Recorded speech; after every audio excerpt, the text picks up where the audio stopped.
नमस्कार, बहुत स्वागत है आप सबका एक बार फिर से हमारे YouTube चैनल के ऊपर। आज के इस कार्यक्रम में हम एक 18 वर्ष कन्या की जन्म कुंडली का अध्ययन करने जा रहे हैं, जिनके फादर ने मुझे इनके बर्थ डिटेल्स शेयर किए हैं और ज्योतिष के माध्यम से अपने संतान के जीवन से जुड़े हुए कुछ प्रश्नों के उत्तर जानना चाहते हैं और साथ ही साथ चाहते हैं कि मैं इनकी जन्म कुंडली का विश्लेषण करूँ। आगे बढ़ने से पहले हर बार की तरह आप सबसे निवेदन है, यदि अभी तक आपने हमारे चैनल को सब्सक्राइब नहीं किया है तो आपसे सब्सक्राइब कर दें और बेल आइकन को दबाना ना भूलें। साथ ही साथ यदि आप सभी इसी प्रकार अपनी जन्म कुंडली का विश्लेषण कराना चाहते हैं या आप मुझसे संपर्क करना चाहते हैं तो स्क्रीन के ऊपर फ्लैश हो रहे व्हाट्सएप नंबर के ऊपर आप मुझसे संपर्क कर सकते हैं। सीधे आ जाते हैं आज के इस कार्यक्रम के ऊपर और इनके बर्थ डिटेल्स को मैं आप सबों के समक्ष रख देता हूं। 16 फरवरी 2003 को इनका जन्म हुआ है। जन्म का समय है सुबह के 7:24 और जन्म का स्थान है हरियाणा। प्रश्नों की बात की जाए तो डॉक्टर बनने के योग के बारे में जानना चाहते हैं कि इनकी कुंडली में मेडिकल क्षेत्र में सफलता पाने के योग है या फिर नहीं है। गवर्नमेंट कॉलेज में एडमिशन मिलने का योग है या नहीं। इस वर्ष इनका नीट का एग्जाम है सितंबर के महीने में, तो जानना चाहते हैं कि क्या उसमें सफलता मिलेगी और मिलेगी तो क्या गवर्नमेंट कॉलेज मिल पाएगा। जहां पर ये रहती हैं कहते हैं कि दिल्ली में गवर्नमेंट मेडिकल कॉलेज मिलने की संभावना, हो सकता है कि ये दिल्ली में ही रहते हो और चाहते हैं कि दिल्ली में गवर्नमेंट मेडिकल कॉलेज मिलने की संभावना है या फिर नहीं है। विवाह कब होगा, लड़का कैसा रहेगा और इनके भविष्य के बारे में जानना चाहते हैं कि इनका भविष्य, इनका फ्यूचर कैसा रहने वाला है। चलिए इनके प्रश्नों को विस्तार पूर्वक आखिर में लेंगे, लेकिन सबसे पहले इनकी लगन कुंडली को देखते हैं जो कि हमारे समक्ष है। 11 नंबर से इनकी कुंडली प्रारंभ होती है, कुंभ लगन की पत्रिका बन जाती है इनकी और चंद्रमा देवता देखें तो कर्क राशि में जाकर के विद्यमान है। कुंभ लग्न एवं कर्क राशि की कुंडली बन जाती है। कुंभ लग्न वालों के बारे में बोला जाता है कि ऐसे लोग इंटेलिजेंट होते हैं और साइंटिफिक ब्रेन होता है ऐसे लोगों का, लॉजिकल थिंकिंग होती है ऐसे लोगों की। और वहीं चंद्रमा कर्क में जाकर के बैठा हुआ है तो कहीं ना कहीं एक केयरिंग नेचर, एक केयरिंग एटीट्यूड भी ऐसे लोगों में देखा जाता है। लग्न का मान 9 डिग्री है, लग्न के पास ठीक ठाक बलाबल है। लग्न में सूर्य बैठे हुए हैं 2 डिग्री के साथ बाल अवस्था में और शनिदेव को देखें तो शनि लग्नेश होकर के कुंडली के चौथे भाव में जाकर के बैठे हुए हैं वक्री होकर के। लगन में यहां पर जो बैठा हुआ है सूर्य, ये आपके कॉन्फिडेंस वगैरह के लिए अच्छा है। सूर्य लगन से बैठ करके जो सप्तम भाव को देख रहा है, सप्तमेश सूर्य बनते हैं यानी कि विवाह का स्वामी सूर्य है, लगन से सप्तम को देख रहा है तो ये विवाह के लिए बेहतर है, विवाह के लिए अच्छा इसको माना जाएगा। क्योंकि कोई भी ग्रह अगर अपने भाव को देखता है तो उस भाव को वो बल देता है, उस भाव की शुभता को वो बढ़ाता है। तो यहाँ पर विवाह के लिए सूर्य की स्थिति बढ़िया है। लगन में सूर्य का बैठना जबरदस्त नहीं कहूंगा, लेकिन फिर भी सूर्य तेज है, लगन में बैठा है तो कॉन्फिडेंस वगैरह के लिए ये अच्छा कहा जाएगा। चौथे भाव के ऊपर हम चलते हैं। शनि राहु यहां पर बैठे हुए हैं। शनि राहु की युति आमतौर पर श्रापित दोष कहलाती है। हालांकि राहु और शनि के बीच में जो डिग्री डिफरेंस है वो बहुत ही ज्यादा नजर आ रहा है। डिग्री डिफरेंस यहां पर बहुत ज्यादा नजर आ रहा है। फिर भी चौथा भाव होता है वो प्रॉपर्टी का होता है, हमारे सुख का होता है, माता को रिप्रेजेंट करता है। चौथा भाव हमारा हमारे घर को रिप्रेजेंट करता है। देखिए 2 पापी ग्रह यहां आकर के बैठे हुए, बहुत ज्यादा संभावना बनती है कि आपको अपने काम के लिए या किसी वजह से अपने जन्म स्थान से दूर जाना पड़े। आपका जन्म स्थान जो भी है, जैसे आपने बताया कि हरियाणा में आपका जन्म हुआ है, तो ज्यादातर संभावना है कि आने वाले समय में आपको अपने जन्म स्थान से थोड़ा दूर जाना पड़ेगा, क्योंकि मेलेफिक्स आपके चौथे भाव में जाकर के बैठे हुए हैं, इसलिए यह संभावना बन जाती है। शनि यहां पर जो बैठे हुए हैं प्रॉपर्टी वगैरह के मामलों में, यहां पर शनि आपको लाभ दिलवाने वाले होंगे। 28 डिग्री के साथ बाल अवस्था में ये शनि बैठे हुए हैं वक्री होकर के। यहां से बैठे हुए शनि कुंडली के छठे भाव, 10वें भाव एवं लगन के ऊपर अपनी दृष्टि डालेंगे। तो छठे भाव के ऊपर जब शनि की दृष्टि पड़ेगी तो कंपटीशन में सफलता दिलवाने वाले होंगे शनि। चंद्रमा के ऊपर शनि की दृष्टि पड़ेगी तो जरूर मन में थोड़े नकारात्मक विचार कई बार देगा शनि। 10वें भाव के ऊपर शनि की दृष्टि आपके कार्य क्षेत्रों में आपको सफलता दिलवाने वाली होगी, क्योंकि शनि लग्नेश है इस कुंडली में। इस वजह से आपके कार्य क्षेत्र में आपको सफलता दिलवाने में शनि मदद करेंगे। और लग्न के ऊपर शनि की दृष्टि पड़ेगी, अपने ही घर को शनि देखेंगे, अपनी ही राशि को शनि देवता देखेंगे, तो निश्चित रूप से आपके बल में वृद्धि कर देंगे, यानी शारीरिक बल में वृद्धि कर देंगे, आपकी पर्सनालिटी को बेहतर करेंगे और हेल्थ के लिए भी ये अच्छा माना जाएगा। चौथे भाव में यहां पर राहु शनि बैठा हुआ है। किसी प्रकार के वाद विवाद से बचिए। जब भी प्रॉपर्टी वगैरह की बात आए तो वहां पर थोड़ी समझदारी से काम लेंगी तो आपके लिए बेहतर रहेगी स्थिति। राहु की बात कर लेते हैं। राहु 11 डिग्री के साथ यहां पर बैठा हुआ है। राहु के पास भी बलाबल बढ़िया माना जाएगा। इस कुंडली में देखें तो चौथे भाव में बैठ करके राहु जन्म स्थान से दूर लेकर के जाना, प्रॉपर्टी वगैरह में लाभ दिलवाना, ये दिखा रहा है। यहां से बैठा हुआ राहु कुंडली के अष्टम भाव, दसम भाव और 12वें भाव को प्रभावित कर रहे हैं। करियर में थोड़े अप्स एंड डाउन्स ये राहु दे सकता है, और विदेश आपको या विदेश की यात्राएं आपको ये राहु करवाने वाले होंगे। धन का व्यय भी कई बार ये राहु आपको दे सकते हैं। आगे बढ़ जाते हैं, कुंडली के छठे भाव को देखें तो गुरु चंद्रमा साथ में बैठे हुए हैं। गज केसरी योग काफी हद तक यहाँ पर बन जाएगा। हालांकि मैं आपको बता दूं, इस कुंडली में गज केसरी योग बहुत जबरदस्त तरीके से काम नहीं करेगा, क्योंकि चंद्रमा या गुरु दोनों में से कोई भी ग्रह कारक नहीं होते हैं इस कुंडली में। लेकिन फिर भी यहाँ पर चंद्रमा स्वग्रह ही बैठा हुआ है, तो विपरीत राजयोग भी बन गया, और साथ में गुरु भी बैठे हुए हैं, तो कुछ हद तक सही ये आपको गज केसरी का भी परिणाम देगा। अब कैसा देगा तो देखते हैं। देखिए, जो छठा भाव है ये आपके रोग का, ऋण का, शत्रु का और कंपटीशन का होता है। यहां पर उसी भाव का स्वामी चंद्रमा बैठा हुआ है, तो इन सारे ही मामलों में आपको ये गुरु, माफी चाहूंगा, ये चंद्रमा सफलता दिलवाने वाले होंगे। कंपटीशन में सफलता के योग बना देंगे, शत्रुओं पर विजय प्राप्ति के योग बना देंगे, तो ये स्थिति आपके लिए बेहतर है। गुरु को समझा जाए तो गुरु यहां पर धनेश एवं लाभेश होकर के छठे भाव में उच्च की राशि में यहां पर बैठा हुआ है, और उस भाव के स्वामी के साथ बैठा हुआ है। देखिए, उच्च की राशि में तो जरूर है, लेकिन सिक्स्थ में है। आप चूंकि मेडिकल क्षेत्र में जा रहे हैं, तो छठा भाव बीमारियों का होता है, तो आप बीमारियों के माध्यम से कमा सकती हैं। बृहस्पति आपको मदद करेंगे। अदरवाइज मैं कहता कि यहाँ पर गुरु आपको थोड़ी परेशानी भी दे सकते हैं, बट आपके लिए चूंकि आप मेडिकल क्षेत्र से जुड़ना चाहती हैं, तो यहाँ पर गुरु भी ज्यादातर मामलों में आपको लाभ ही देगा। लोन वगैरह का ध्यान रखिएगा। लोन वगैरह ले सकते हैं आप लाइफ में, बट उसका ध्यान रखिएगा कि एक सीमित दायरे में लोन लिया जाए, और उस लोन का इस्तेमाल भी आप अपने काम के लिए कर सकती हैं। युवावस्था के गुरु यहां पर बैठे हुए हैं और वक्री अवस्था में भी हैं। वक्री अवस्था में होने की वजह से यहां पर कई बार उतार चढ़ाव भी देंगे। पेट से जुड़े हुए मामलों का ध्यान रखिएगा। डाइजेशन से जुड़े हुए मामलों का आपको ध्यान रखने की आवश्यकता है, तो अपने खान पान का ध्यान रखिए। यहां से बैठ करके 10वें भाव को गुरु देखेंगे, 12वें को देखेंगे और धन भाव को देखेंगे। देखिए, धन भाव के ऊपर गुरु की अपने ही घर के ऊपर दृष्टि पड़ेगी, तो धन के मामलों में तो गुरु आपको लाभ दिलवाने वाले होंगे। खर्च भाव के ऊपर गुरु की दृष्टि पड़ेगी, तो धन का व्यय करवाएंगे गुरु, लेकिन गलत जगह धन का व्यय गुरु आमतौर पर नहीं कराते हैं। और गुरु की दृष्टि 10th हाउस के ऊपर पड़ेगी, करियर के ऊपर पड़ेगी, तो संघर्षों के साथ ही सही लेकिन सफलता भी ये गुरु देने वाले होंगे आपको। संघर्ष शब्द का इस्तेमाल मैंने इसलिए किया क्योंकि इस कुंडली में गुरु कहीं से भी कारक नहीं माने जाएंगे। चंद्रमा छठे भाव में बैठ करके बढ़िया रिजल्ट आपको देने वाले होंगे, और गुरु के साथ जब भी चंद्रमा होता है तो इसकी स्थिति बेहतर हो जाती है। प्योरिटी आ जाती है इस चंद्रमा में प्योरिटी आ जाती है। 12वें भाव के ऊपर चंद्रमा की दृष्टि धन का व्यय करवाने वाली होगी। आगे बढ़ते हैं, 10वें भाव की तरफ चलते हैं। 10वें भाव को देखें, 10वां भाव हमारे कर्म का, हमारे करियर का माना जाता है। यहाँ पर मंगल स्वग्रही होकर के बैठे हुए, तो रोचक नामक महापुरुष योग ये मंगल बना देते हैं। साथ में केतु भी बैठे हुए। मंगल केतु की युति अंगारक दोष भी बनाती है। मंगल केतु की युति अंगारक दोष भी बनाती है, तो यहां पर यह हो सकता है कि आप अपने फुल पोटेंशियल पर काम नहीं करें। अगर आप अपने फुल पोटेंशियल के ऊपर काम करेंगे तो निश्चित रूप से यहां पर मंगल बाध्य हो जाएंगे आपको मदद करने के लिए।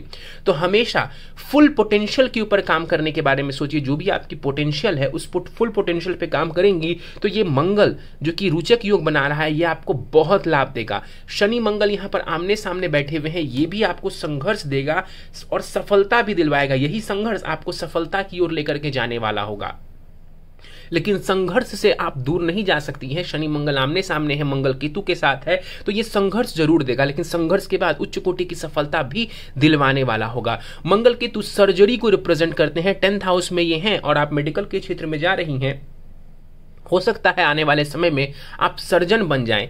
इसकी संभावना थोड़ी प्रबल रूप से दिख रही है। यहाँ पर इस कुंडली में मंगल को समझा जाए तो तृतीयेश एवं कर्मेश होकर के दशम में ही बैठे हुए हैं। यहाँ से बैठ करके मंगल लगन को देख रहे हैं। अब देखिए, सूर्य ऑलरेडी लगन में बैठा हुआ है, ऊपर से मंगल की चौथी दृष्टि यहाँ पर लगन के ऊपर पड़ रही है।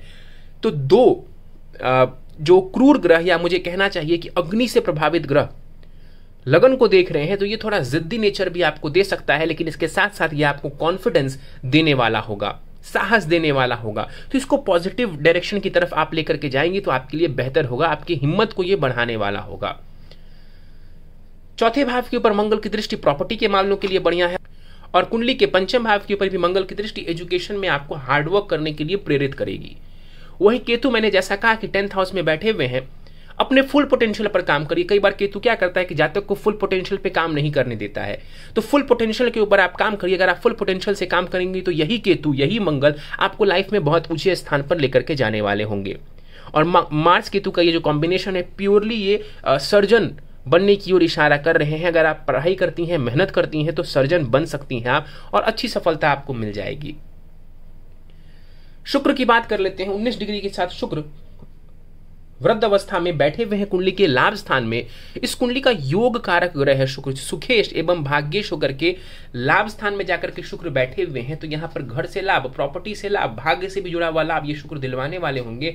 और जाकर के 11वें खाने में बैठे हुए हैं, तो धन का लाभ, इनकम में लाभ ये शुक्र दर्शा रहे हैं। तो शुक्र की स्थिति बढ़िया है। हालांकि शत्रु की राशि में बैठे हुए हैं शुक्र, लेकिन फिर भी मैं आपको कहता हूं कि शुक्र की दशा में आपको अच्छा खासा लाभ देखने को मिलेगा। ये शुक्र आपके लिए बहुत ज्यादा पॉजिटिव माने जाएंगे। शुक्र पंचम भाव को देख रहे हैं, संतान के साथ संबंधों को ये बेहतर करेंगे और शिक्षा वगैरह में भी आपको लाभ पहुंचाने वाले होंगे।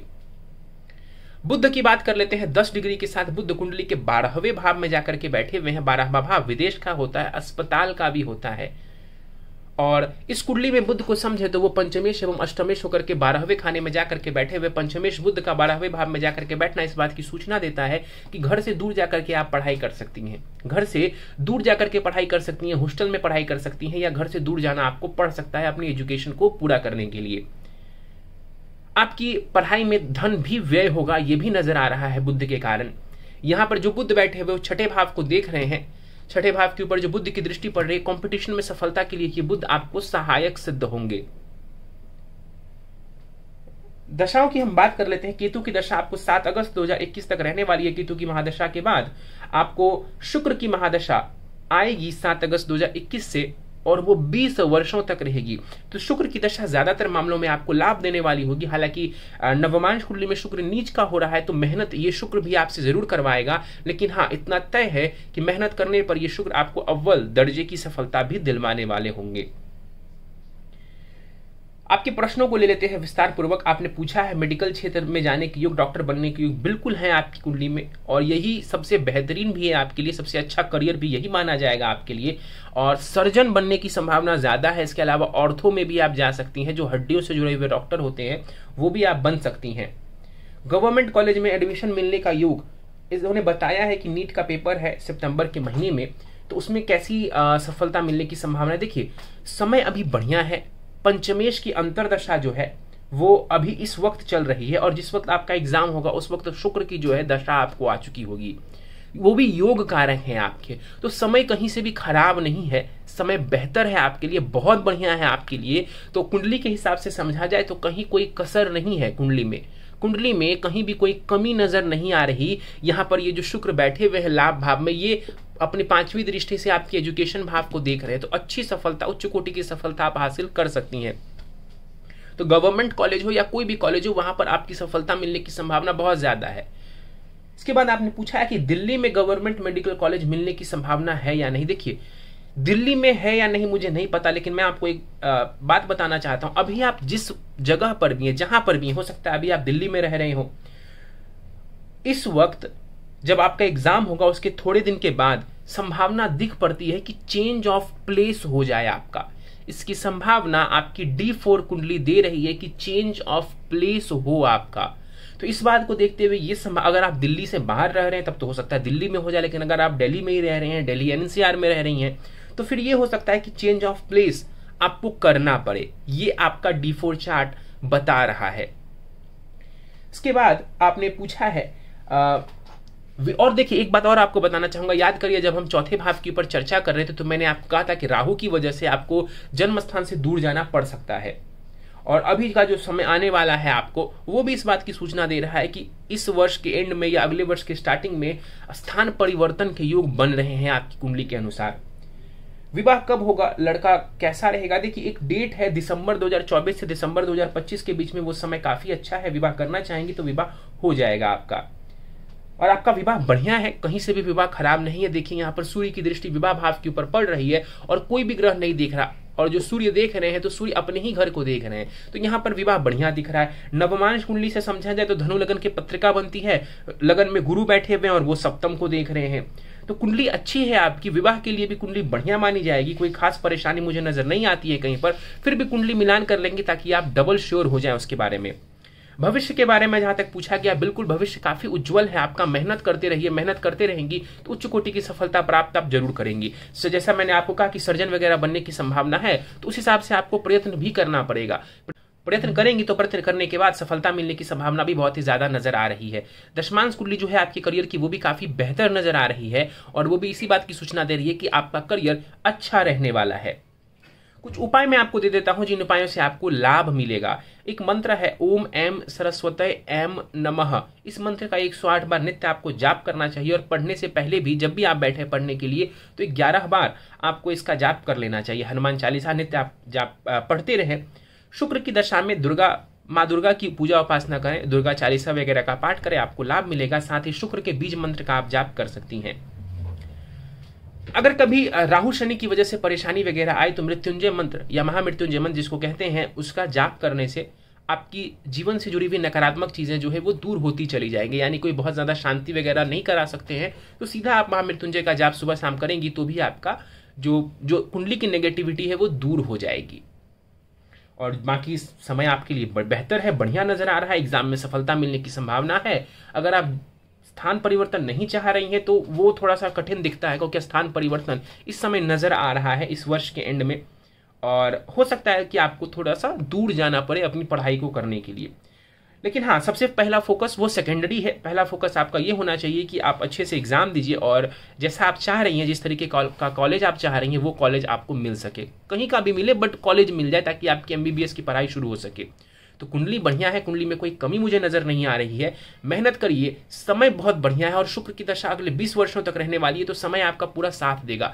इसको कहते हैं कि कुंडली का ये ना सबसे बड़ा योग होता है कि जब आपको सबसे ज्यादा जरूरी हो ना कुछ लाइफ में करने का, उस समय आपको अच्छे ग्रहों की दशा चले। और आपके साथ ये हुआ है, आपको जब बहुत ज्यादा जरूरी है लाइफ में कि मुझे सहयोग मिले ग्रहों से, तो यहां पर शुक्र की दशा आपको आ रही है जो कि सबसे ज्यादा शुभ ग्रह है इस कुंडली में। इसका मतलब है अच्छे कर्म किए हैं आपने और उस कर्म को और बेहतर करिए और परिश्रम करिए ताकि आने वाले समय में आपको इसका और भी बेहतर रिजल्ट मिल सके। चलिए तो दोस्तों, ये था इस 18 वर्ष कन्या की जन्म कुंडली का अध्ययन। उम्मीद है आपको हमारे जन्म कुंडली विश्लेषण का कार्यक्रम पसंद आया होगा। कार्यक्रम पसंद आया आप इसे लाइक करें, शेयर करें। अभी तक आपने हमारे चैनल को सब्सक्राइब नहीं किया है तो आपसे सब्सक्राइब करें और बेल आइकन को दबाना ना भूलें। साथ ही साथ यदि आप सभी इसी प्रकार अपनी जन्म कुंडली का विश्लेषण कराना चाहते हैं या फिर मुझसे संपर्क करना चाहते हैं तो स्क्रीन के ऊपर फ्लैश हो रहे व्हाट्सएप नंबर के ऊपर आप मुझसे संपर्क कर सकते हैं। इस वीडियो में फिलहाल इतना ही। आप सभी का बहुत बहुत धन्यवाद।